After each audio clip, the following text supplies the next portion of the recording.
দিছে নবীজি এক নম্বরে তারা সকল চুরি করে,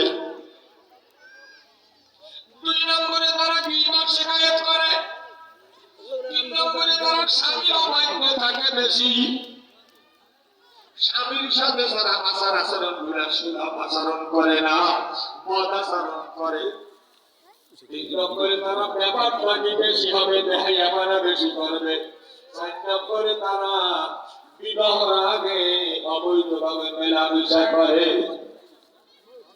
এইভাবে 7টা গুনার বর্ণনা দিয়েছে আল্লাহর হাবিব। এই জাহান্নাম থেকে আসার পরে পেরেশান হয়ে গেছে।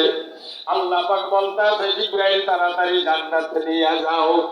আল্লাহ নবী জান্নাতের দিকে যখন রওনা করছে, বিশাল একটা ময়দান, উর্বর ময়দান, ময়দানের দিকে তাকায় দেখতে আছে যে কিছু ফেরেশতারা রাজুগারি যে কাজ করে বিল্ডিং বানায়, তারা একটা বিল্ডিং বানাইতেছে।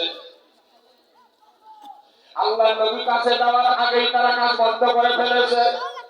আল্লাহ নবী যাওয়ার পর তাকে সম্মানার্থে তারা যদি কাজ বন্ধ করেছে, জিজ্ঞাসা করতেছে তোমরা কাজ বন্ধ করলা কেন? ফেরেশতারা বলে ইয়া রাসূলুল্লাহ, ইয়া হাবিবাল্লাহ, আপনারা কাজ করে যে মাল সামানা দিয়া সেগুলো শেষ হয়ে গেছে। ভাই কি মাল? ভাই জান্নাতে মহান দুঃখিত বাড়িটা জান্নাতের বাড়ির কাজ করতেছি, ওই লোকটা দুনিয়ার জমিনে রানী বাড়ির মসজিদে বৈশা সুবহানাল্লাহ সুবহানাল্লাহ আলহামদুলিল্লাহ আল্লাহু আকবার এইভাবে জিকির করতেছিল, আমরাও তার কাজ করতেছিলাম। এই জন্য এক হাদিস আছে জান্নাতের ময়দানগুলো খালি, তুমি যে আমল করো তোমার আমলের বদলা বিল্ডিং তৈরি হয়ে আছে। বলো আল্লাহু আকবার। এইবার আল্লাহ হাবিবকে জান্নাতের দিকে নিয়ে গেলেন। আল্লাহ নবী জান্নাতে যখন প্রবেশ করলেন, প্রবেশ করার সাথে সাথে রাসূল জান্নাত দেখার পরে রাসূল এমন ভাবে আনন্দিত হয়ে গেলেন। রাসূল বলতেছে ভাই জিবরাইল, এই জান্নাতে কারা থাকবে?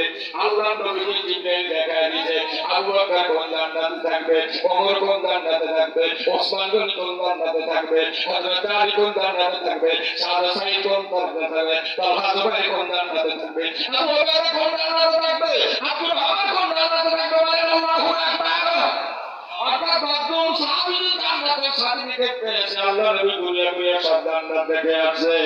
জান্নাতের নাম নেয়ামতগুলো আল্লাহ নবী নিজ চোখে দেখে আছে। উম্মাহ দোস্ত,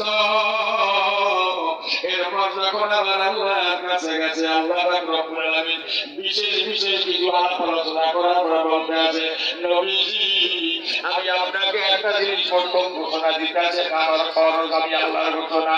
আল্লাহ নবী বলছে আল্লাহ কি? ভাই ঈমানদারের জন্য 5 ওয়াক্ত নামাজ ফরজ করে দিলাম। যদিও প্রথম নামাজ 50 ওয়াক্ত দিয়েছিল, এই নামাজ কমাইতে কমাইতে আল্লাহ নবী 5 ওয়াক্তের জায়গায় আসে।